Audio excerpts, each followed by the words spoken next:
pofuna kukusamalirani kuti muyende bwino pa msewu, Crazy Buses yakubweretserani mitengo yatsopano kuyambira lachisanu pa 24 June 2022 kuchoka ku Blantyre kupita ku Lilongwe. Akulu 20,000 kwacha ndipo ana 15,000 kwacha. Return ticket kuchoka ku Blantyre kupita ku Lilongwe. Akulu 35,000 kwacha ndipo ana 28,000 kwacha. Kuchoka ku Blantyre kupita ku Mzuzu. Akulu 32,500 kwacha ndipo ana 25,000 kwacha. Return ticket. Akulu 60,000 kwacha ndipo ana 47,000 kwacha. Kuchoka ku Mzuzu kupita ku Lilongwe. Akulu 20,000 kwacha ndipo ana 15,000 kwacha. Return ticket. Kuchoka ku Mzuzu kupita ku Lilongwe. Akulu 35,000 kwacha ndipo ana 25,000 kwacha. Mitengo iyi yamba kugwira ntchito lachisanu pa 24 June 2022. Ngati mukufuna kufunsa zofunsa zina, tangoimba foni pa nambala iyi 0886 780 355. Crazy Buses, miles of smiles to your destination.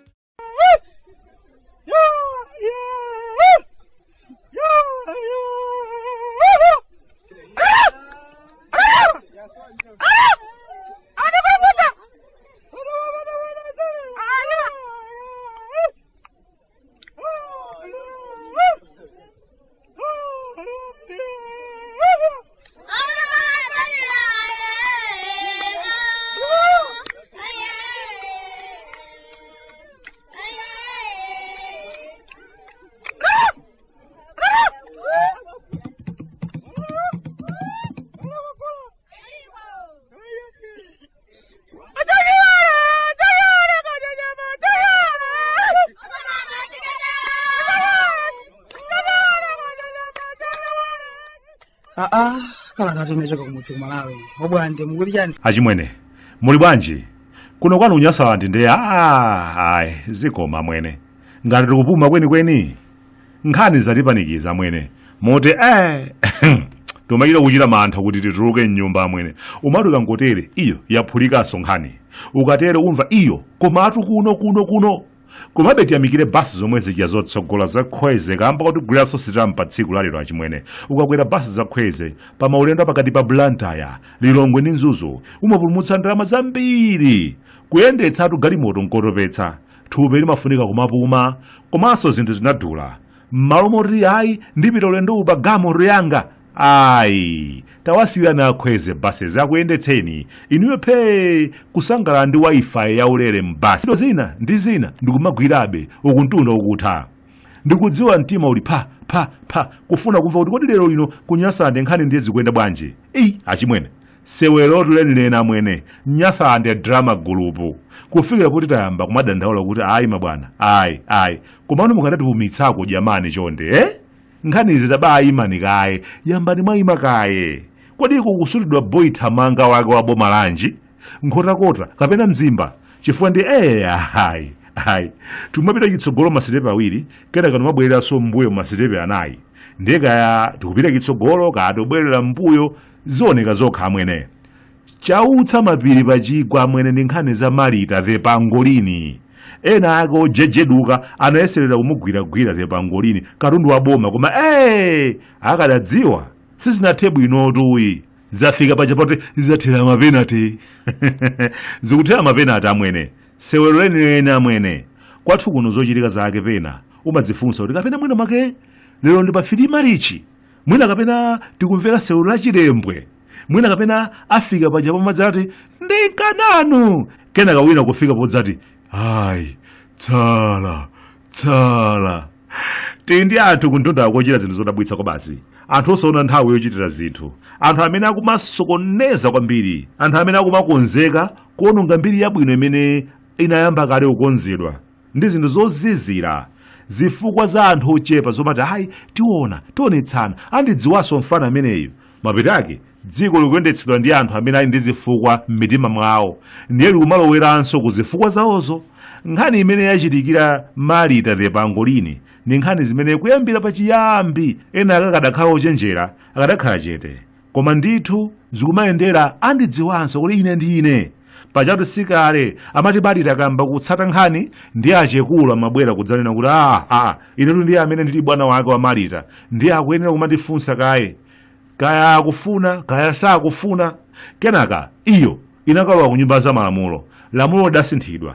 Marita akhoza kupanga zina osafunsanso achekulu. Ndikukhulupirira kuti mtima unawawa.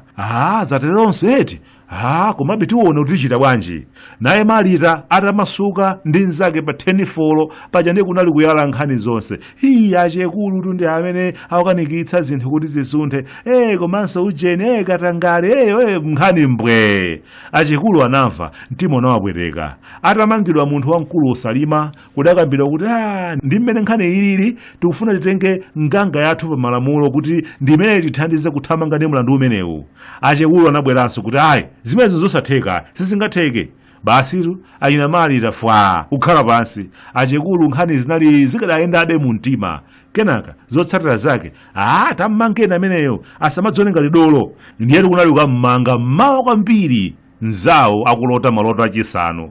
Koma viwanthu vya majombojombo ivyo ndiye kunali dzalo wakale nyumba atadzikuwekera mpholopolo amwene thupi lonse akuchita kununkha wonga wa mpholopolo m'malo monunkha fungo la chingambwe. Zinali ngati kuti amva kuti ofunika mukafike za nyumwitsa chifukwa nzimayi ameneyu ndi Cynthia Rosoloko amanjonjola kwa basi ofunika mukhalepo gulu chifukwa ndi wamakhumfu akhoza kakumenyani nonse majudo huwa. Ndiye kunali kupita ndi mdidi achimwene. Zinthu zimene ambiri zimadabwitsa kuti for the why munthu kulephera kuti ndiye mbwanji mundilole ndivale kaye akuti palibenso zovala apaye simukupita kumpikisano osankha chiphazuwa mukupita mchitokosi. Zina zake zikamachitika amwene zikumachita kukhala ngati mwina mwake makosa nawo apepetulidwa amwene. Nkhani yaphulika Marita the pangolini wina walimba mtima wamutenga pangolini ndi pamene tikumavuta achimwene ndiye kunatenthatu. Ena mvekera ifetu sitikudziwa zoti watengedwa azoyi. Komano mabwana ulindo umene uja mukangombwandira munthu ngati mukatola mbereswa mabwana osadziwa there is chilipo. Ndiye nkhani zakenso mmene zikumvekera akuti takhazikitsa komiti yapadera kuti ione kuti kodi nkhani imene inayenda bwanji ndiye koma zotsatira zakezo muzimva. Ifeyo kuno kumudzi kwachafera nthengo tikumakhalabe anthu osokonezeka. Tidikirenso kuti komiti yapadera ifufuze osangotenga 10 bwanji. Kodi ndikumapolisa kumeneko anakamugwira ndani watipalamulitsayo anamutuma ndani bwanji simunanene. Pano pamene anthu ufenera khala ngati tayamba kudzitolera amwene anzathu akhungu lofira aja amba kumakhala ndi chikhupiriro kuti koma manyasa akhala ngati zakatangalira kulimbikira kuthana nazo basi mwina tiye tipitenso tikawathandize ndi ndalama malo mochilimika kuonetsetsa kuti zimenezo zikuyenda basi kumataya nthawi kupanganso maupo koma amene yakuonjeza zona angawamanga bwana basi timonetsa kuti ifenso ndi ifeyo timonetsa aona nyekhwe ameneyo. Maganizo achibwana kwa basi dziko silingamayende ndi mangawa anthu awiri atatu anayi osatheka pena pake ndikumamvera chisono chatsika. Zikuoneka ndithu kuti kalipo kagulu kena kake kamene kakumayendetsa zonse zochitika zakuno. Chinthuchi chikudzaoneka kuti chikuyendetsedwa ndi anthu ena ake amwene ochepa mamafiya. Zomwe zija zimachitika ndi nthawi ya Brazil zija anthu ena ake kumapanga zinthu mudzina lawo iwo osamadziwa kupanda kusamala zikhoza kumachitikanso pano. Nthawi ina aka chimwene tikamamva mbiri yalidzi nthawi imeneyo mmene anthu ena ake ochuluka adaphedwera ena kusungidwa ku ndende osalakwa tinkamva mmene chiswe chimayendera m'makoma matolera mazira nkhuku ng'ombe kuti bwana akuzifuna akufuna kuti akadye mwino wake mulidziwa aliphe osamadziwanso kalikonse. Zikuoneka kuti kanzimu kamene kaja kwathu kuno kadakalipobe zikadachitikabe koma tsopano mundilole ndiyankhule ngati profeti bwantasa.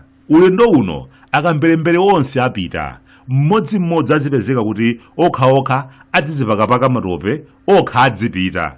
Chinthu chimodzi chimwene chimene anthu amayiwala ndi choti nyasalado wapano siwakalenso zimene anthu ankapanga kalekale kumadzionetsa maduli kumamanga munthu kumulanda chuma chake agula bwanji zakumwa zochuluka pa ukwati wa mwana wake ndi woderera zimene zija pano sizingachitikenso amwene. Chimenecho ndi chimene anthu akumayiwala. Tili mu nyasalado watsopano openya. boma ladabwa ndi zomwe boma lachita ndipo boma ladzudzula boma pofuna kuononga mbiri ya boma padakali pano boma lalamula kuti boma liyambe layimika pa ntchito mkulu wa boma ndipo boma lifufuze zomwe boma lapanga palokhalokha osaliuza boma amwene aya mutu wanga utipweteka tsopano life m'bale wanga life ni nchoncho long live ubwande ata ine wanu kuno kumudzi ku Malawi abwande amafuta kunyasalande sunga mvetse